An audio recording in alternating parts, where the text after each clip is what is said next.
Adam Fawley, 7th of July 2018, 13:15. More fizz, anyone? Dad, how about you? You're not even driving, so no excuses? Stephen Sheldon smiles up at his daughter, hovering behind him with the bottle in her hand. Oh, go on then. Only good thing about being as old as the hills is not caring about bloody government drinking guidelines. His wife shoots him a dry but benevolent look. They both know he has to be careful about his health, but it's his birthday and she's going to cut him some slack. Nell Hennigan leans across and fills his glass. 70 isn't old, Dad. Not these days. Tell that to my joints, he says with a quick laugh, as Nell moves on round the table, topping people up. I reach for Alex's hand under the table, and I can feel the thin fabric of her dress slipping against her damp thigh. God only knows what it must be like to be 35 weeks pregnant in these temperatures. There are dots of perspiration along her upper lip, and a thin little frown line between her brows the others probably can't see. I was right. This has been too much for her. I did say we didn't have to do it, that no one would expect her to, especially in this weather, and Nell had offered to step in, but Alex insisted. She said that it was our turn, that it wasn't fair on her sister to ask her to do it 2 years running. But that wasn't the real reason. She knows it. I know it. As her pregnancy advances, Alex's world contracts. She's barely leaving the house now. And as for a 12-mile drive to Abingdon, forget it. I told Nell it's because she's anxious about the baby, and she'd nodded and said she'd felt like that herself at this stage, and it was only natural for Alex to be apprehensive, and she's right. Or at least she would be, if that's all it was. Outside in the garden, Nell's kids are playing football with their dog, taking it in turns to do penalty kicks. They're 11 and 9, the kids. Jake would have been 12 now.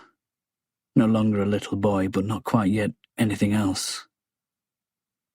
Sometimes, before Alex got pregnant again, I'd catch myself fantasizing about how they'd have been together, him and his cousins. Jake was never much interested in sport, but would he be out there anyway, if he was here now? Part of me hopes he'd have done it to be kind, or to please his mother, or because he liked dogs. But there's another part that would want him as surly and uncooperative as any other 12-year-old.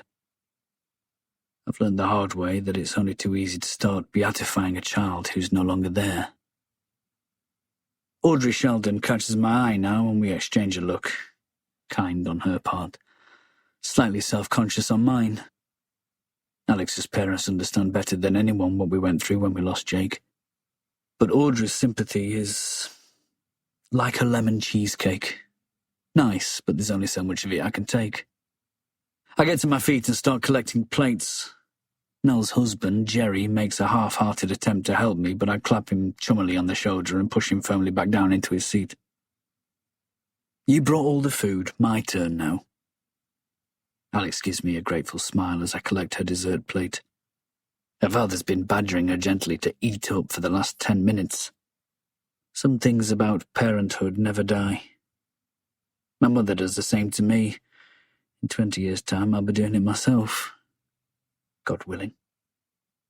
Out in the kitchen, Nell is stacking the dishwasher, and though she's doing it all wrong, I resist the impulse to intervene as I know it'll just piss her off. Alex says dishwashers are like barbecues. Men just can't stop themselves muscling in. Nell smiles when she sees me. I like her. I always have. As bright as a sister and just as forthright. They have a good life, she and Jerry. House, detached. Skiing, Val d'Isere. Dog, cockapoo allegedly, but judging by the size of those paws, there's at least a quarter polar bear in there. He's an actuary, Jerry, not the dog. And if I'm honest, I find Dino a good deal more interesting, but the only person I've ever said that to is myself.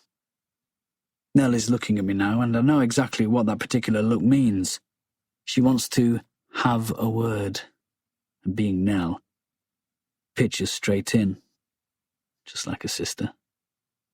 I'm a bit worried about her, Adam. She doesn't look well. I take a deep breath.